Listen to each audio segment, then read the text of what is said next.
Morning, everybody.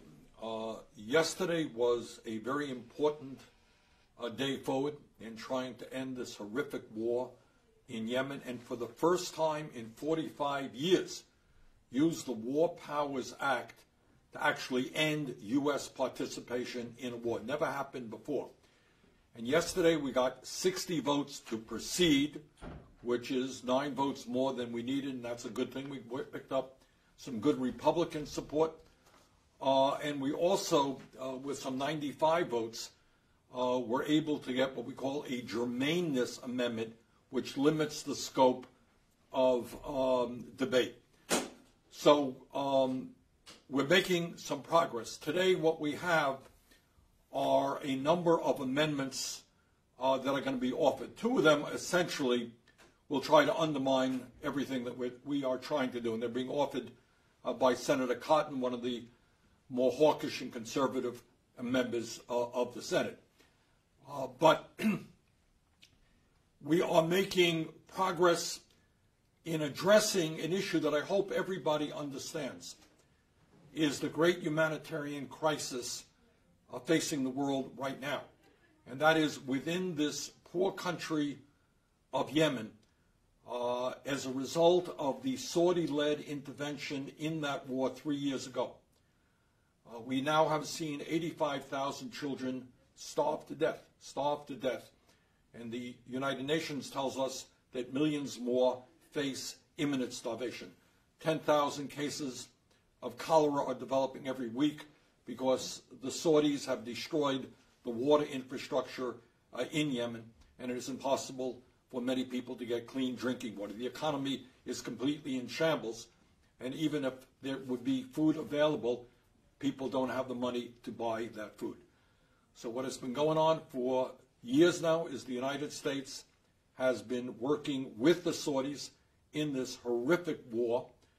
And what this resolution says, again, for the first time since the War Powers Act was passed in 1973, it makes it very clear that the Congress is finally asserting its constitutional responsibility and telling the President that this war is unauthorized, it's unconstitutional.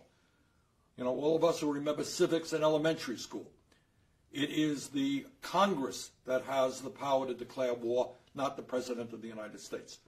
So what we're dealing with today deals not only with the humanitarian crisis, but it also deals with reasserting congressional responsibility where it belongs. And that is that the Congress must make those decisions, not the President of the United States, whether that person is a Democrat or a Republican. And furthermore, what we are doing today is saying to the Saudi leadership that we are tired of their despotic regime. We're tired of their lack of respect for democracy, their authoritarianism. We are standing up to a regime which killed in cold blood the Saudi dissident Jamal Khashoggi and then lied about it. So today is a very significant step forward. I hope we can win today. We have our colleagues in the House are fighting an effort against the Speaker there, Paul Ryan, to try to get this legislation dealt with. Whether we can do that in this session or not, I don't know, but it will certainly come back when Democrats regain control over the House. So this is a big deal, and it's a big deal that we're addressing the major humanitarian crisis on the planet today. It is a big deal in that we are telling the despotic regime in Saudi Arabia we are not going to continue to follow their lead in this horrific war. It is a big deal in the sense that finally the United States Congress is beginning to reassert its congressional responsibility over issues of war.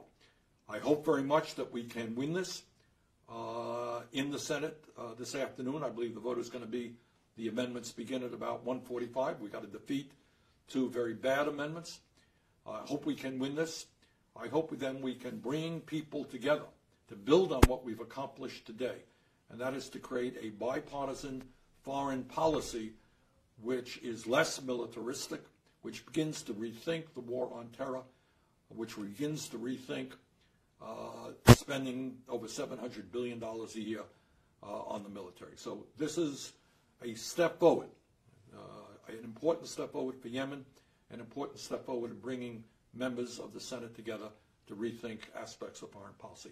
And I want to conclude by just thanking Grassroots America. We are making progress on this because I think all over this country, people are demanding action on Yemen, demanding that Congress accept its constitutional responsibility. So I want to thank all of the people, all of the grassroots activists all over the country for their strong help on this issue. Thank you all very much.